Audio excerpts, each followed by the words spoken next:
The Canadian Premier League final score from Langley, British Columbia. It's Vancouver FC 1, Atletico Ottawa 1. The third match of the weekend ending in a draw.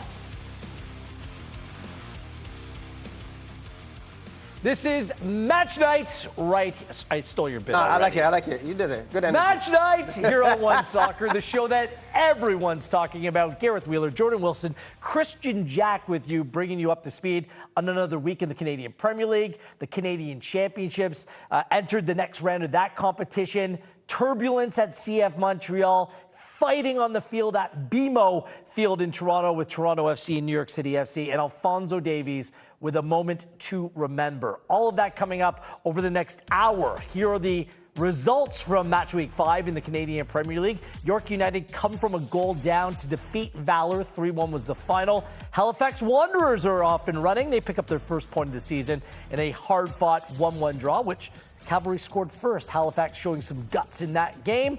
The game you just saw was a 1-1 final. And Forge, a goalless draw as they traveled to Vancouver Island Pacific on 11 points. Joint leaders with Atletico Ottawa. Forge do have that game in hand. Valor still looking for their first point of the season. All 5 of the matches that they played this season thus far have been away from home. Let's pick up where we left off. The 1-1 draw between Vancouver FC and Atletico Ottawa. The first half was one-way traffic. Atletico Ottawa, the dominant side. Callum Irving played very well. There has to be a Team of the Week appearance in his future. It was Ruben Del Campo scoring in his 3rd consecutive game for Atletico Ottawa. And Wero Diaz off the bench came on in the second half to provide the late equalizer. KJ, what did you make of the game and how it played out? Yeah, I have to say, I think Atletico Ottawa are continuing to be what is a dominant side in the Canadian Premier League. And what I mean by that is they're a clear-cut top 3 team at the moment. You know, we're kind of all waiting for them to have that dip. And we had remembered last year that they had that dip in the end of the season where they lost in this game to a last-minute winner by James Cameron. And, you know, the way that they played, particularly taking advantage of that mistake, it was certainly worthy leaders at that point, and I thought they would go on to be worthy winners, Jordan, but we'll get into the reasons why maybe they took the foot off the pedal a little bit. And as we call for at half-time, get some more balls into the box, get Wero Diaz on there and challenge the likes of Didic and Singh. And, yeah, that's I love these kind of goals in the CPL. We're getting a little bit more of them now with Wojciechowski and Cavalry. I broke down one last week. For me, we're seeing a few more than in CPL. Yeah, and that's what Diaz can do, right? Like we highlighted pre-game how he's great with his movement, but just that header as well, like that contact that he makes, finding that back post, putting it on target. He's just that guy to do it. But for me, a great game of football. No one has beat Atletico Ottawa yet here in 2024. An important game for both with all kinds of travel in their immediate future. The thing that caught the eye, though, in this game, Atletico Ottawa in pole position. They're in complete control. 64th minute, they take off Ollie Bassett. Blue tablet came off as well. But Bassett, KJ, certainly didn't look happy coming off the field. A peculiar one. I have to say, I was shocked. I don't mind the Baloo one. He's done it 3 times now this season. He run a lot. He's that kind of play. You want that explosiveness. But from a dynamic playmaker like that, the precedent is just simply not there. Last season, he played 27 of 28 games. Of the 27, 26 of them, he played at least 75 minutes. He got pulled off in a game in Halifax late in the season, but never that early. Yeah. The other one he got pulled off was in the 75th minute in Valor, when he'd already scored 2 goals and they led by 3-1. So it's the first time that he's really withdrawn a player like that in a situation in a game like this. And we've already talked a lot this season. We were, I think, ahead of the curve a little bit, Jordan, you and I, in terms of almost the unusual lack of disappointment in the position he's playing. Yes. And now we get to see him being removed when you're leaving on players like Manny Aparicio and Sissoko who played more minutes. Bassett didn't start the last CPL game. I know he played midweek, and I know there's lots of travel. They play Friday. I'm sure Carlos Gonzalez has got all the reasons why he's done it, every credit, but it looks from afar mystifying. For me, man management, you guys have been around me, is a huge thing from my respect for managers and players. I'm just going to paint something quickly, and I'm speculating a little bit, but 3 years, 3 seasons, Ollie Bassett has been the guy at Atletico Ottawa. Everything he's asked, he's done, and he showed up with quality. Of course, there's the last bit of the 5 games last season where they couldn't get a goal, but he was there, right? Now you have a season where there are more talented players within the squad. How do you keep the guy that has been the heart and soul of your team happy? I'm not saying to worship the ground he walks on, but taking him out in this time in week 5, it could raise some alarm bells as well. So Carlos Gonzalez, we said it. How do you manage and how do you get the best out of his team? That is one of those things. The key guy needs to be happy.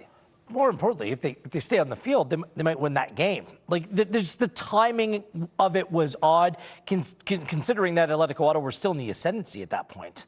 Then he gave them, like, the players that came in, more Antonoro, they're fine players, more virtually brand new to this team. Just the timing of it was wrong, and it potentially cost Atletico Ottawa a couple points.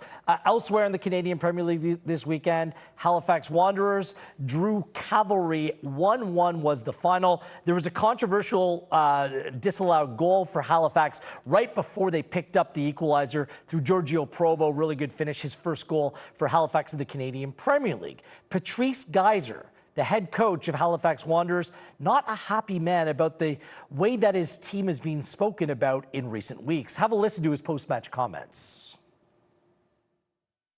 Josh, unfortunately, I come from a different world, I feel like. It hasn't been a hard week. I think it's you guys that are destroying these poor guys. I think there's a lot of negative comments, and we're not playing poorly. I have to remind everyone, that's the league champs by 13 points. And we missed 5 big chances. So I'm not going to go on, this is a step in the right direction and all that stuff. I'm sorry, man. That's a great effort where you have a goal disallowed, you had 5 big chances, you hit the crossbar, and that's a valiant effort. So what's in the past is in the past. You guys can destroy these guys by all the comments that are made.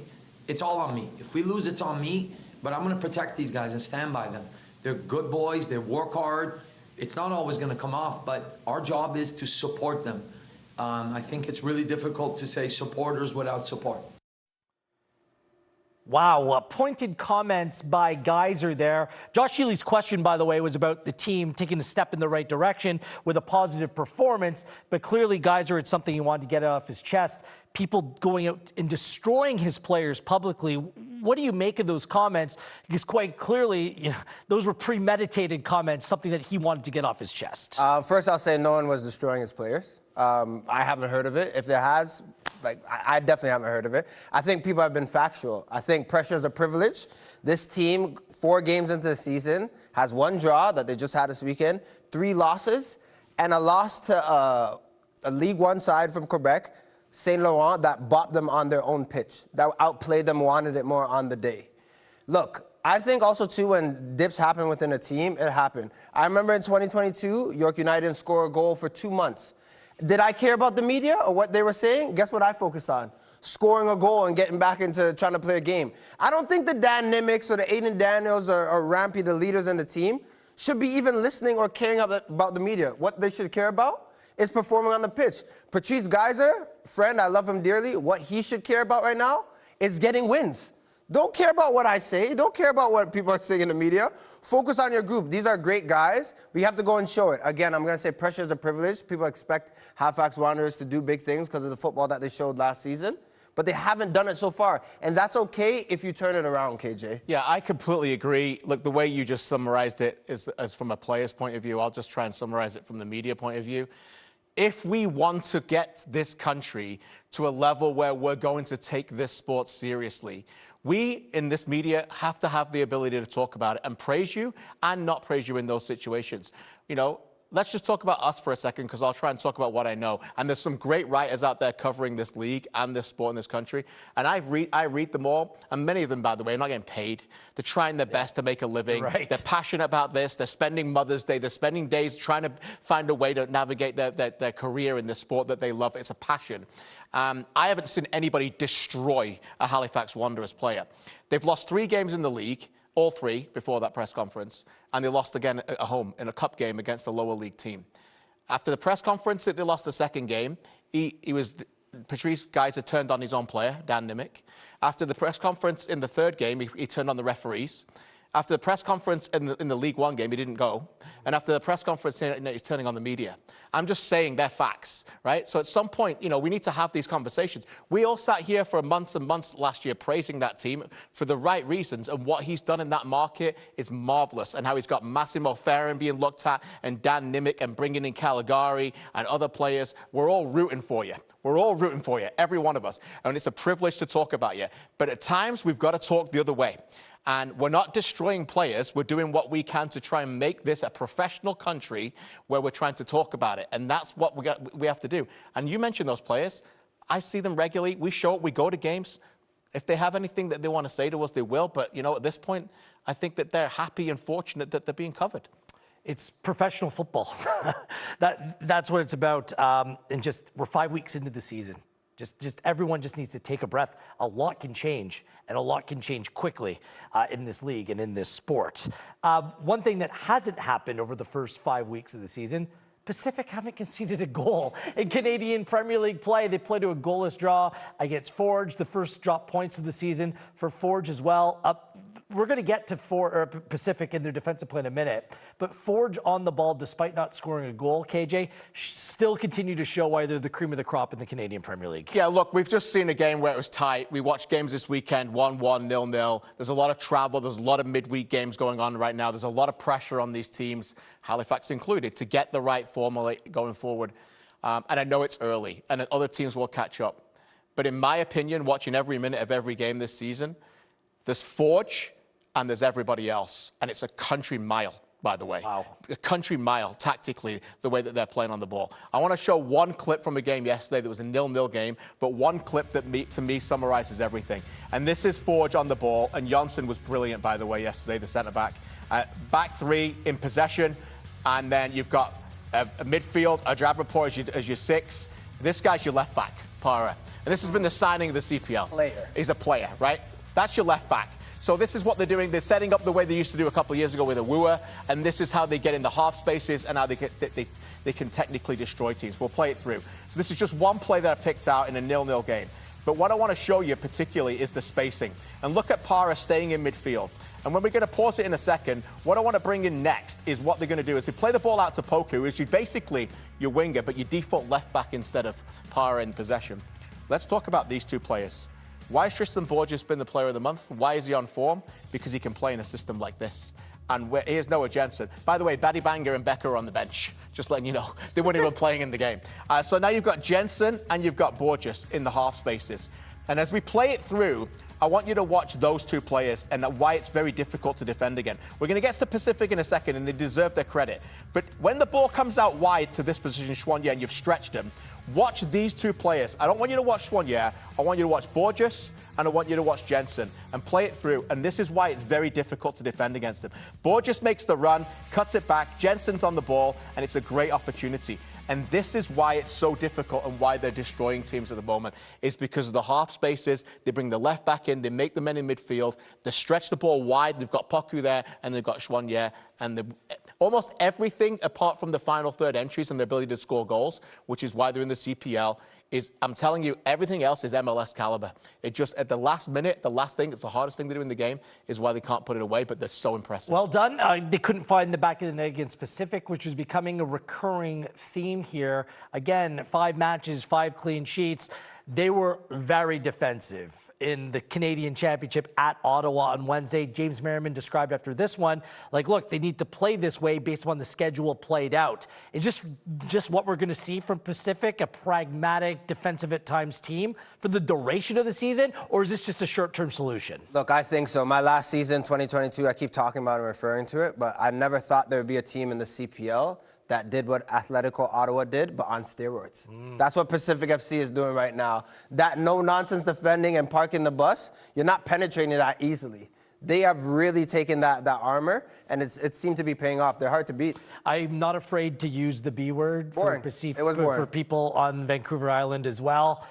We should also mention, congratulations, match 500 played in the Canadian Premier League this week. York United's 3-1 victory over Valor. Some said it would never happen. We believe there's going to be 500 plus 500 more plus 500 more than that. Olivier Renard out of CF Montreal. Tony Marinaro is going to join us next to break down what happened in La Belle Province.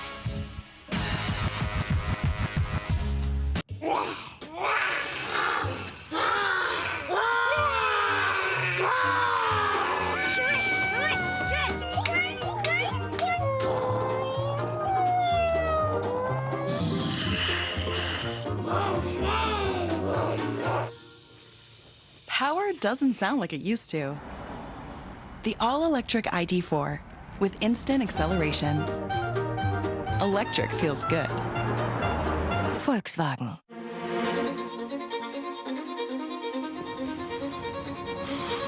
Do we really have any choice at all?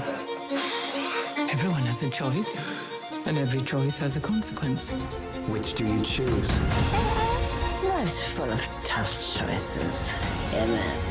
How do you choose?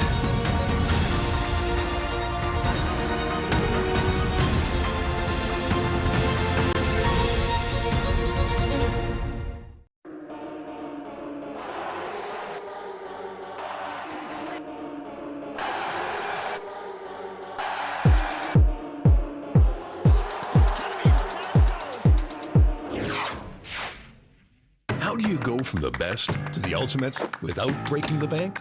You choose the big, bold, ultimate taste of ultimate chicken sausages and hot dogs.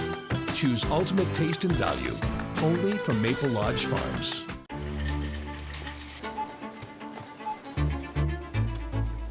Would you like the extended warranty for $150? Go ad-free for $29.99. Only 3 easy payments of $49.99 if you act now.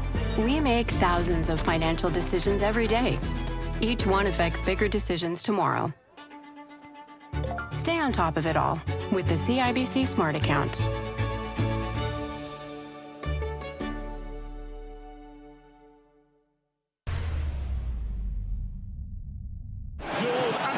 With Duke heads.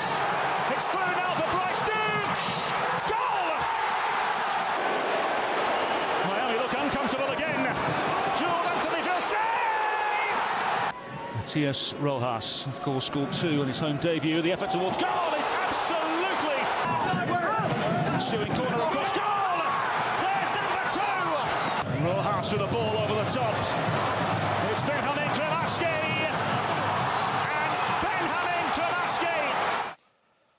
Welcome back to Match Night. I am Gareth Wheeler. A very eventful week for CF Montreal. Big games off the field in the Canadian Championship. The Lionel Messi show rolled through Montreal as well. And turbulence off it with sporting director Olivier Renard stepping away from the club and the organization. Joining us to break it down much more in depth, he is the voice of Montreal sports, at Tony Marinaro, host of the Sick podcast, and he's joining us right here on One Soccer. Tony, one of the good guys in this industry, you were the guy that broke this story from the outset. Did it really all play out with Renard stepping away from this organization because of a contract dispute or not being aligned in how to approach Mathieu Choinière in a potential extension?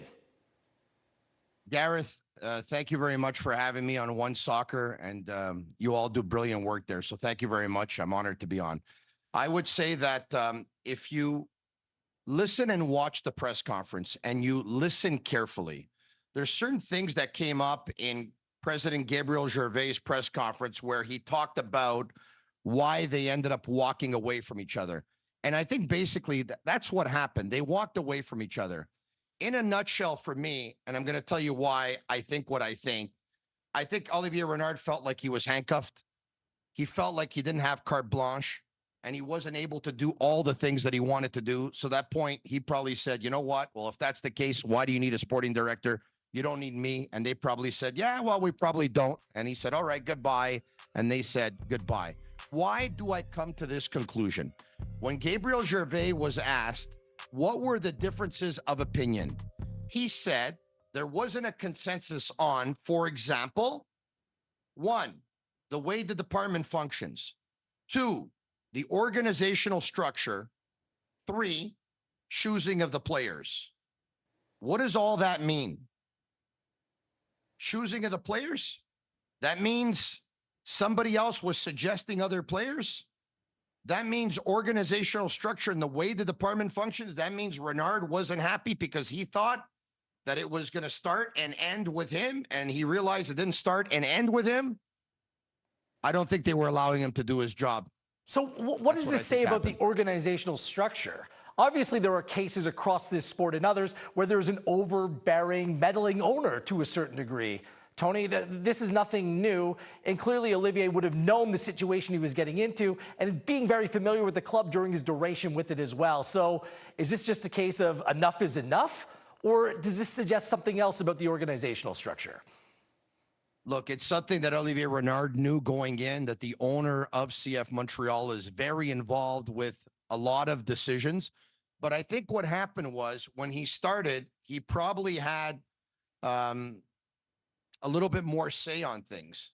And as time went on, he started to have less and less say on things. You know, I asked Gabriel Gervais, I said, Gabe, for the benefit of the fans watching and the benefit of the fans listening, can you paint a picture as to what the chain of command is? And he said something to this effect. He said, well, the sporting director wants to either acquire a player or sign a player. From there, it goes on to him, Gabriel Gervais, the president. Gabriel then presents it to the board, to the committee, which is made up of Joey Saputo, his brother Lino Saputo, his dad Lino Sr., and maybe one or two other members. The board then gets back to President Gabriel Gervais, who then goes back to the sporting director. But in the end, it's the president that has the final say. Well, if that's the way it's set up, Gareth, why do you need a sporting director? Just so he can come up with the ideas, but he can't execute on any of his plans? Does it make sense? And it has to filter down through the club as well. I mean, there were issues that saw Wilfred Nancy leave the club and then go on and win MLS Cup with Columbus Crew. What's Laurent Courtois, who looks to be another real promising manager for this club, where does this leave him right now? Well, I think the first thing is that he's lost a very important ally in the club in Olivier Renard, who was ultimately the guy who really, really wanted Laurent Courtois to be the next head coach of CF Montreal. The thing is, though, as I found very interesting, is that when Laurent Courtois spoke, he was asked about Olivier Renard, and he said, well, there's obvious disappointment because he felt that they could have advanced the club and done really good things together. But at one point, he thanked Olivier Renard, Vasily Kremenzitis, who's Olivier's assistant, and Lucas Saputo for convincing him to come to Montreal and for allowing him to be CF Montreal's coach. Now, hold on a second here. Lucas Saputo is Director of Business Optimization for Bologna FC and CF Montreal. Gareth, I have a question for you. Don't you find it weird that a Director of Business Optimization is one of the three key people involved in your hiring? That tells me all I need to know. That tells me that Bologna was very involved. They've been very involved from the beginning. And, it appears to me that Bologna wants to run what's going on in CF Montreal, and they want to suggest the players. They want their players that aren't playing there to come to CF Montreal. And for me, once again, I think if you connect the dots, that's what it tells you. So despite all this, I mean, it's been a very good year for Bologna. And CF Montreal, despite this turbulence and the lack of spending at times, continues to punch above their weight, Tony. Like, oftentimes, the talent allocation, both on and off the field, is very good by this club. So where do they go from here?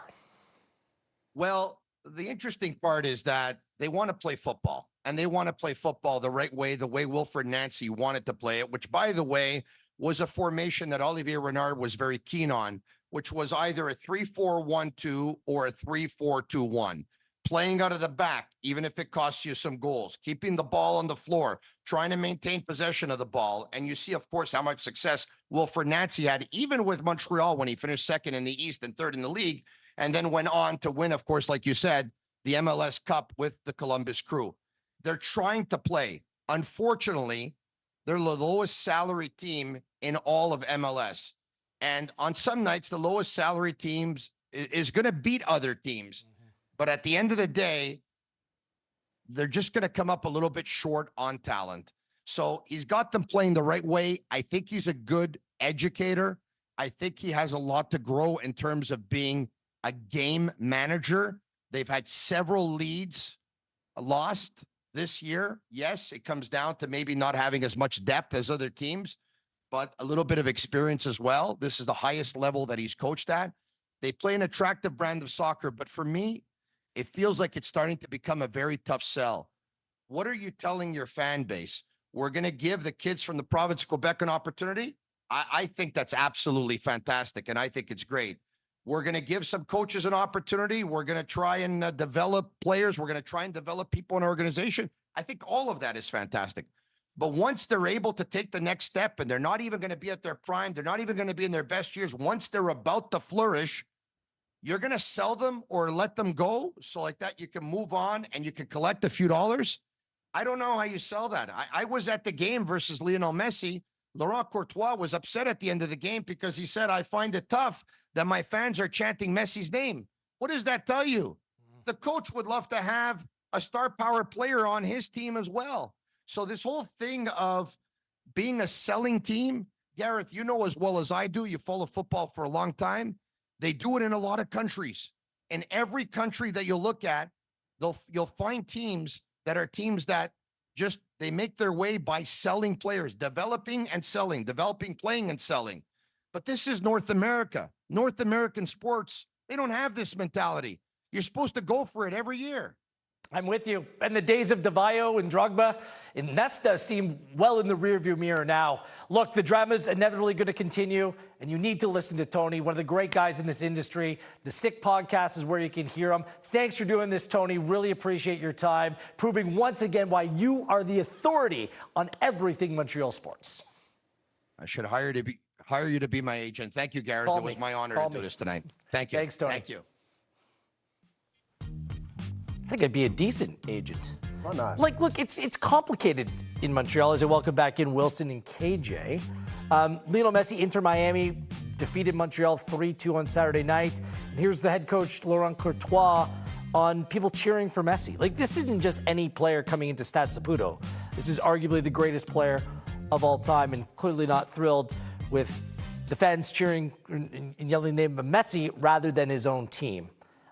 Does Courtois have reasonable beef here, KJ? Should he expect more from the home fans in a scenario like this? It's a tricky one. I don't think it's tricky. I think if I was his director of communications, I would tell him not to say it. Yeah. I think there's moments where you can say things like that. If the fans are chanting Busquets' name, yes, then you can go there. Exactly. This is like Elvis Presley. This is like, you name it, John Lennon. Like, this is Lionel Messi, I had the privilege of covering this guy in a World Cup. And when I went to watch him and covering this guy, there's fans of Argentina, there's fans of the other team, and there's fans of Messi.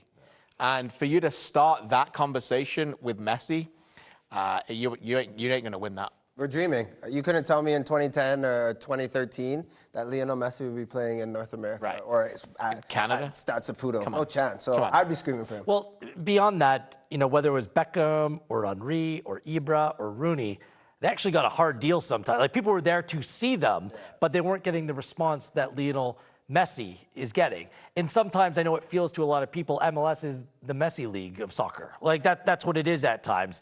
Messi's just a completely different beast. Different gravy, man. This is match night right here on One Soccer, the Canadian Championship. We have a week off. I'm not coming to studio, and to look forward to the next second leg of the Canadian Championship quarterfinal fixtures. Look at that. Great doubleheader, TFC St-Laurent, Whitecaps Cavalry, and the Pacific Ottawa match coming up the week following. The TELUS Canadian Championship, you can watch them all right here on One Soccer. And coming up on match night, it's best and worst. Hey, so Mom's thing's coming up. Should we book flights? Let's do it. We could go a day early. Or the later one? With over 500 flights daily, we have a flight for that.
Power doesn't sound like it used to.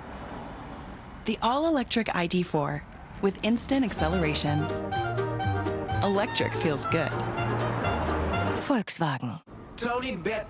At Tony Bet, get treated like a VIP. Bet on live games with odds on all sorts of sports. That's what you get when you bet with Tony Bet.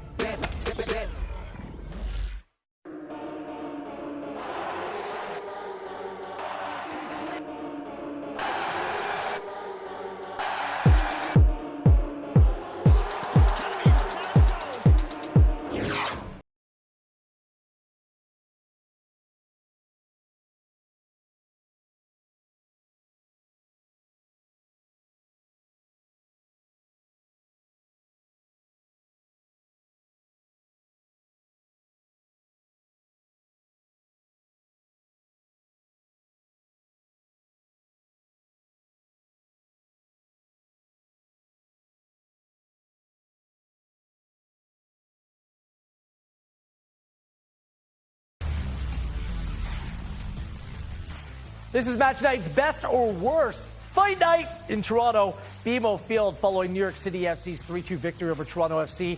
A melee ensued. What do you call it? A skirmish? An altercation? Melee? What do you call it? Well, our super producer Lucas called it a melee, so I'm in. I'm not calling it a melee ever. I call it a scrap, a scuffle. That mix. Look, war. Prince Owusu just got tackled there. Battle There was a of BMO. headbutt on Sean Johnson. He lost his mind. John Herdman gave Nick Cushing one of these as well in the altercation. It all went off. I was in the stadium. I was watching this all play out. I'm like, what was the spark that ignited this fire? Here's what John Herdman, the head coach of Toronto FC, had to say about everything that played out, what he had to say post-match. Yeah, I mean, you don't want to see those scenes in football, but it's a passionate group, and there was definitely some bad blood that had spilled over from that first game that involved their head coach. A 19-year-old reported being punched by the coach in that stadium.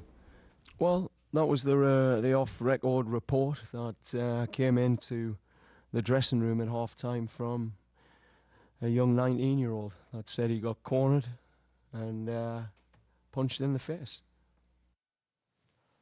What Herdman is referring to was a March 16th, 2 months ago game in New York where New York City FC beat Toronto FC 2-1. That altercation allegedly happened at halftime.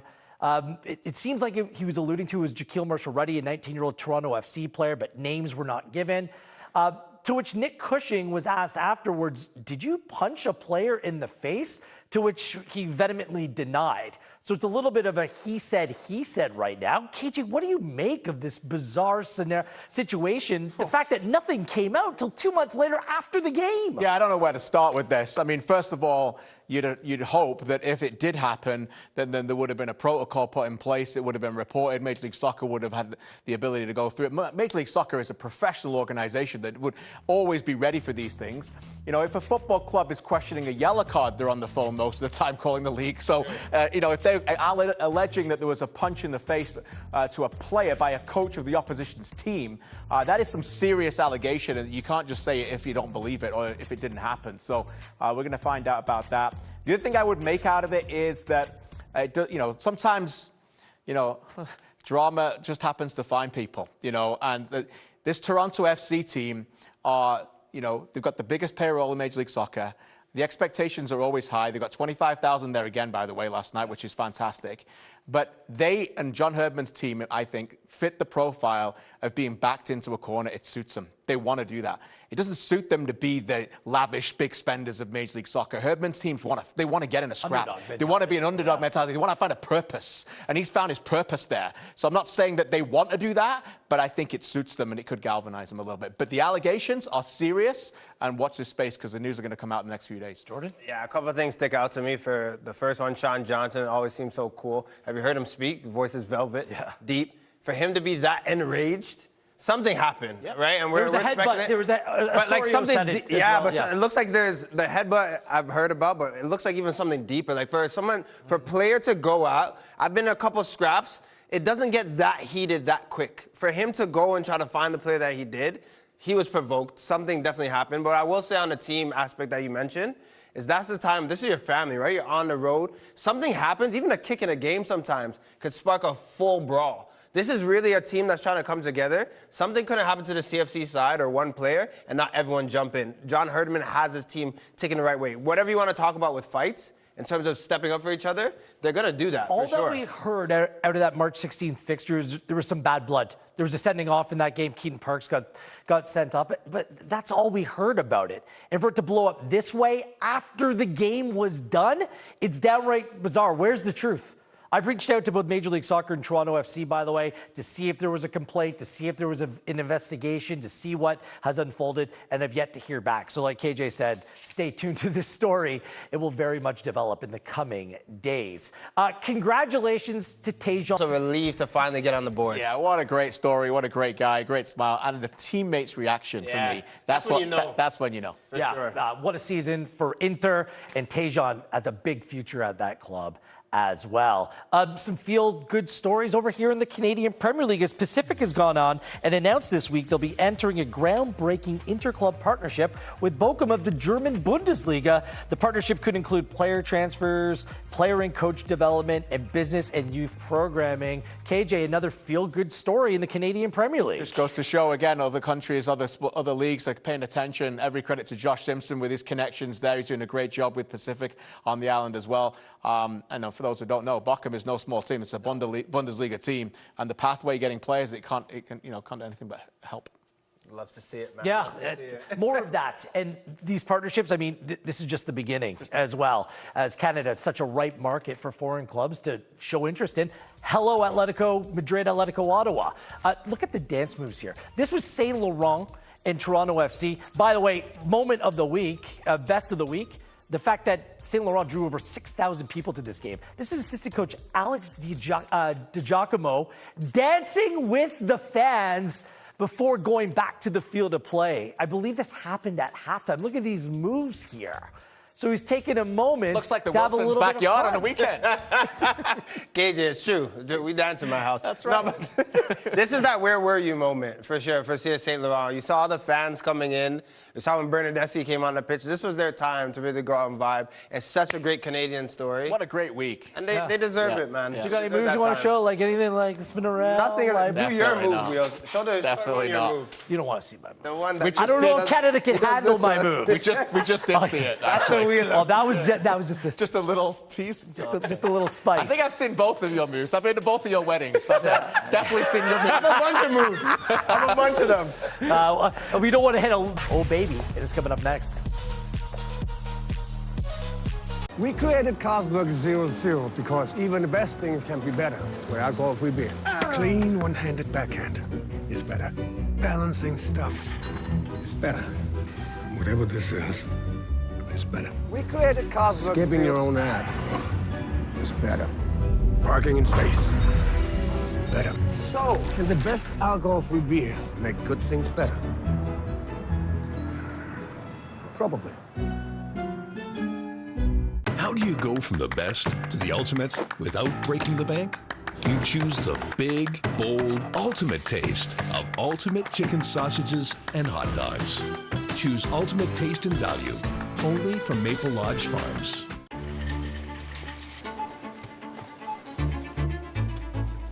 Would you like the extended warranty for $150? Go ad-free for $29.99. Only 3 easy payments of $49.99 if you act now. We make thousands of financial decisions every day. Each one affects bigger decisions tomorrow. Stay on top of it all with the CIBC Smart Account.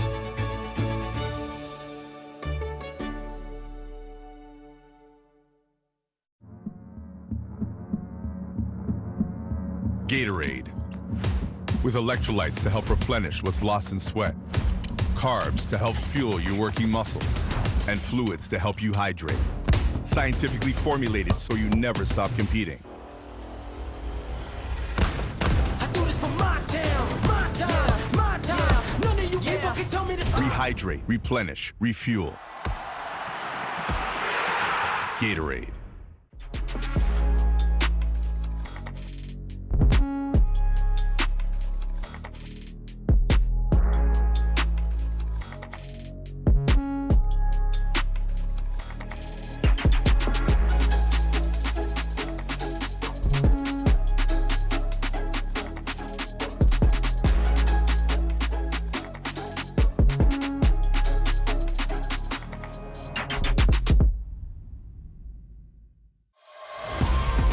Degree 72-hour non-stop protection. Antiperspirant with motion sense. Tested to the limit. Degree keeps working when others stop. Tuesdays here on One Soccer, it is One Nation with two great hosts, Andy Petrillo, Jordan Wilson. This week, you'll be breaking down the best and worst moments from 500 Canadian Premier League games. Do you have any ideas? Top 500 moments? I know my worst moment. It was 36 days in the bubble in Winnipeg. But we have to look at the grand scheme of things. You weren't counting or anything. Yes. 36 days. Were you like mocking, like you were like in prison? Were you like mocking goodness. One at a time? Literally. Yeah. On the wall? I'm sure that I made it through. A few Jordan Wilson goals will make it No, into the we're not reel talking about me. this week. This is Oh Canada, Oh Baby, when we turn our attention to the Canadian national teams. Alphonso Davies continues to thrill, excite, and amaze. A Canadian player doing the things that he's doing on a regular basis on the biggest stages in the game of football is just so inspiring to so many. This week, prime example, Alphonso Davies scoring a goal for Bayern Munich. That moment in his young career, KJ, does that moment right there, that goal, is that number one for him? No, number one is the Canada goal. It has to be, right? At the World Cup. Yeah, being in the stadium for that was pretty magical. I think it has to be. You know, ultimately, Canada never made a World Cup. Sorry, they never scored a goal in the World Cup. They hadn't made a World Cup since 1986. That will always be the first. It's always going to be Alphonso Davies as the moment. So that's, you know, I don't like talking in this realm because I feel like I'm talking down a special moment, so I'll talk that up. But to score a goal like that on the right foot in a position where so many say you're not good enough to play in that moment at that time, you know, we're all rooting for him. I was just disappointed that it didn't get him over the line. Yeah. But they didn't get over the line, by the way, not because of the officials. They didn't get over the line because of the most incredible team, because of the most incredible team in sports in the world, where he may well be. A team that is never beaten. And when you've got a team like that on the ground, you got to make sure you finish him off. And, you know, we can all say about the official, he shouldn't put the flag up, but the whistle blew before the ball went in the back of the net. The goalie stopped. So it wasn't like they got denied a goal. Yeah. But I just want to say, you know, for me, Davies, if he is going to go to Real Madrid, what he's going to learn under Carlo Ancelotti, under all those, is just ingrained in that club like no other club in the world game. It's remarkable. You talk about winning mentality. That Hala Madrid, that is what they embody. They never say die. They never count themselves out. And just look at the players within their squad. Like, we can go on for hours just talking about that team. By the way, Thomas Tuchel needs to put up his hand and say, my bad. Taking off Harry Kane and Musiala in the 84th minute when you're up a goal. Harry Kane plays every minute of that game every day. Significant mistake there. With that being said, obviously, Davies is being highly linked from a number of different publications to making a move to Real Madrid potentially this summer. I mean, Bayern Munich still have the player under contract for another year. They can kind of freeze him out and keep him there. And then Real Madrid might prefer that he waits a year and then he can join them on a free. Does a moment like that at Real Madrid play any role in the decision-making process that's about to play out? I mean, I feel like it does a little bit. I think you want someone like Alphonso Davies within your side, but I also think it's easy to pull from a moment, right? Where you see him smash the ball like that, you see him on the left side cut in, take on a great defender in Rudiger and literally hit that with so much venom. I think when they're looking, there's negotiations to be had. You can think about that moment where he stepped up, KJ. Yeah, no, I agree with you. I think the time is now. Alphonso Davies and Bayern Munich do not want to have this going on again into next season. Bayern Munich are not a club that traditionally lets players walk for free. They unfortunately did that many years ago, and boy, they ruined it with Toni Kroos, and they let a player like that leave, which was ridiculous. So this needs to be resolved this summer, and I think it will be. I think he will get his move. I will say this, and I'm sure Davies would agree with this, is that we should masked away from a remarkable moment and a remarkable goal is his ability to find another gear. And I think that's what he needs now. He needs to go to another level if he's going to be talked about as being one of the greatest left-backs in the world, where I think he can be. But I think the element of Bayern struggling this season, it's going to be one of the worst seasons they've had in modern history. I think there's a few players there that have stagnated a little bit. There needs a new energy in that camp. And he's either going to be part of the problem or part of the solution to move forward. What about positioning for Alphonso Davies? Like Ferland Mendy, the left back currently with Real Madrid, a completely different player, allowing the license for players like Vinicius Jr., who's just incredibly good right now, a different profile player. But KJ, does Davies stay at left back? Is that his role for the foreseeable future? I know it's different for the national team, but I mean... Left back. Left back. I mean, for me, I've been very consistent about this for many years, is a left back where you can join the play. You don't want Davies receiving a ball a higher position with a full back tight to him. I think he's better flourishing, getting into space. And the other thing, too, by the way, there's this guy called Mbappe. I don't know if you've heard of him. He's gone to Real Madrid as well.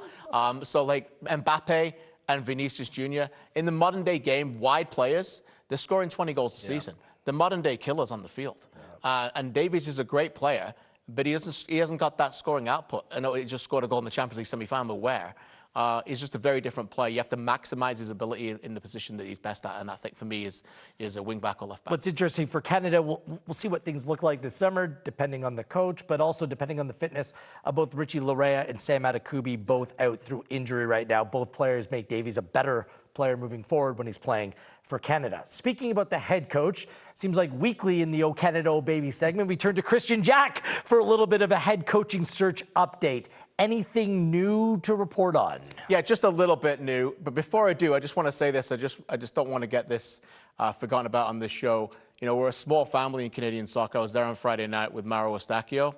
And Mauro and Stefan Eustachio, the captain of the Canadian men's national team, they lost their father suddenly, Armando Eustachio, on Friday. So, you know, all my thoughts and all our thoughts and love and prayers are to the Eustachio family, who are a class people, by the way. And I saw Mauro very briefly Friday night, so I just wanted to get that out there.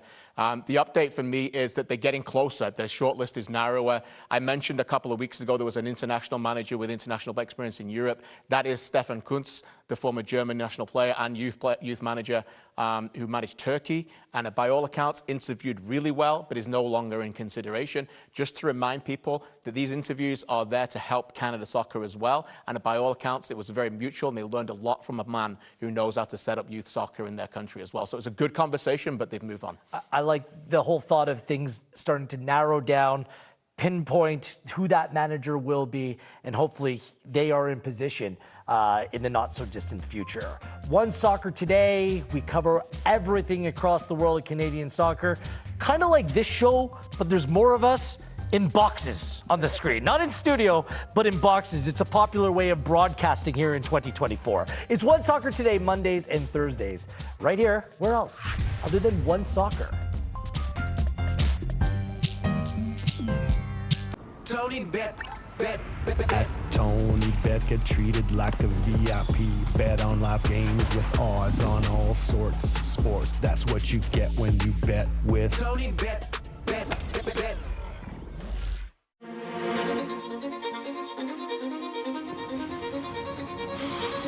Do we really have any choice at all? Everyone has a choice, and every choice has a consequence.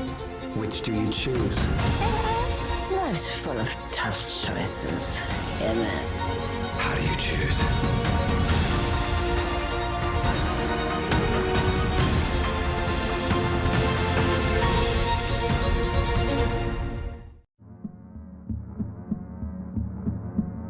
Gatorade. With electrolytes to help replenish what's lost in sweat, carbs to help fuel your working muscles, and fluids to help you hydrate. Scientifically formulated so you never stop competing.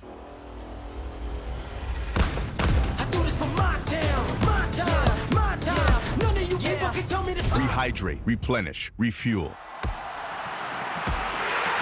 Gatorade. We created Carlsberg 00 because even the best things can be better with alcohol-free beer. Clean one-handed backhand is better. Balancing stuff is better. Whatever this is better. We created Carlsberg. Skipping your own ad is better. Parking in space, better. So, can the best alcohol-free beer make good things better? Probably.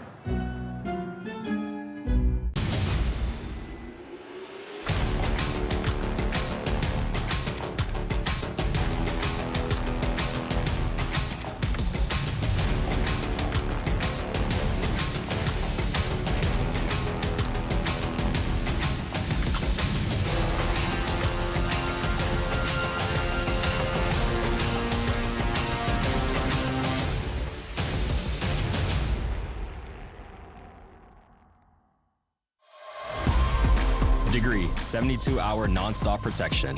Antiperspirant with Motion Sense. Tested to the limit. Degree. Keeps working when others stop. This is the final score presented by TonyBet.